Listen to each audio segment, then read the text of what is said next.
இறை இயேசுவில் எனக்கு அன்பார்ந்தவர்களே, நம் ஜீவனுள்ள தேவனின் உயிருள்ள வார்த்தைகளை தினமும் கேட்பதன் மூலம் உங்களுக்கு நன்மையும் ஆசையும் உண்டாவதாக. இன்றைக்கு நம் உள்ளத்தில் ஆண்டவர் பேச விரும்புகிற திருவசனம் எபேசியர் 2ஆம் அதிகாரம் 8ஆம் திருவசனம். நீங்கள் அந்த அருளாலேயே நம்பிக்கையின் வழியாக மீட்கப்பட்டிருக்கிறீர்கள். இறை இயேசுவில் எனதருமை நண்பர்களே, உங்கள் அனைவருக்கும் நம் இயேசுவின் அன்பை உரித்தாக்குகின்றேன். இன்று கிறிஸ்து பிறப்பின் அறிவிப்பு பெருவிழா. அதன் வாழ்த்துக்களை நம் ரோசரி பிரேயர்ஸ் குடும்பத்தாருக்கு தெரிவித்துக் கொள்கிறேன். உலகத்தின் இரட்சணியம் அது திருச்சிலுவை. திருச்சிலுவை மரம் அதுதான் நம்மை காத்து நடத்தி இன்று வரை வாழ வைக்கும் கரம்.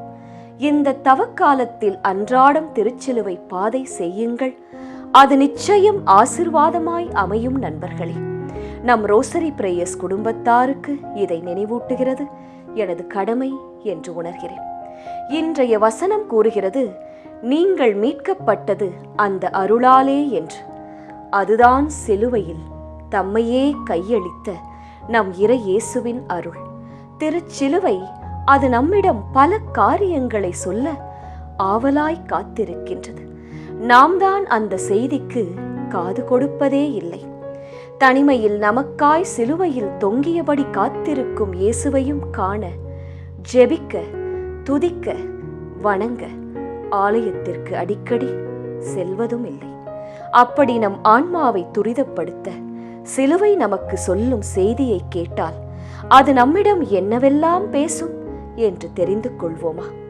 முதலாவது, மீட்கப்பட்டிருப்பது, நீ மீட்கப்பட்டிருப்பது இந்த சிலுவையின் அருளால்தான் என்கிறது திருச்சிலுவை. இரண்டாவது, தேவன் இரக்கமுடையவராயிருப்பதால் தனது அளவு கடந்த அன்பின் பொருட்டு அக்கிரமத்தினால் மரித்து போன உன்னை உயிர்ப்பித்தார் என்கிறது சிலுவை. மூன்றாவது, பிதாவே இவர்களை மன்னித்து விடும், தண்டனை தீர்ப்புக்கு உட்படுத்தாதேயும், இவர்கள் செய்வது என்ன என்பதை அறியாமல் செய்கிறார்கள் என்று நம்மிடம் பேசுகிறது சிலுவை. நான்காவதுமாய் கடைசியுமாய் சிலுவை நம்மிடம் பேசுவது, யோனாவின் மகனாகிய சீமோனே, நீ என்னை அன்பு செய்கிறாயா என்று கேட்கிறது. என்ன பதில் உள்ளது நம்மிடம்? நமக்கு மீட்பை, உயிர்ப்பை, மன்னிப்பை தந்த திருச்சிலுவை எதிர்பார்ப்பதெல்லாம் நேசம் மட்டும்தான், வேறு எதுவுமே இல்லை. அதை முழுமையாக கொடுக்க முயற்சியாவது செய்வேன் என்று இன்றிலிருந்து பிரதிக்கினை செய்வோம். இயேசுவை நேசிக்க ஆரம்பித்து விட்டால் அதே மனதால் யாரையும் வெறுக்க நம்மால் முடியாது. நண்பர்களே, யாரிடமும் கடுமையாய் பேச இயலாது. நம் எண்ணமும் மனமும் சிலுவையில் நிறைந்து இருக்கும். நீச பிசாசு எந்த சோதனையையும் நமக்கு கொண்டு வரவும் முடியாது. திருச்சிலுவை மரத்தின் நிழல், அதிலே தஞ்சம் கொள். பிதாவின் அன்பு, அவரின் அன்பு மகனாம் இயேசுவின் அன்பு, இரண்டுமே உனக்கு முழுமையாய் கிடைக்கும். ஜெபிக்கலாமா? இயேசுவே, திருச்சிலுவை இன்று எங்களோடு பேசிய மீட்பு, உயிர்ப்பு, மன்னிப்பு ஆகிய மூன்றையும் நாங்கள் உணர்ந்து கொண்டோம்.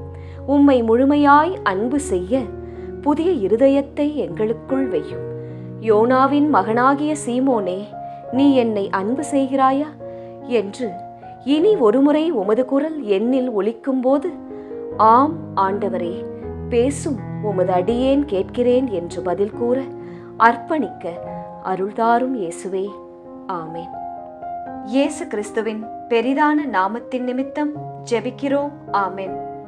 ஒவ்வொரு நாளும் உங்கள் உள்ளத்தில் ஆண்டவர் பேச விரும்புகிற இறை வார்த்தையை தெரிந்து கொள்ள ரோசரி பிரேயர்ஸ் சேனலை சப்ஸ்கிரைப் செய்யுங்கள். மேலும் உங்கள் நண்பர்கள் மற்றும் உறவினர்களுடன் ஷேர் செய்யுங்கள். நன்றி.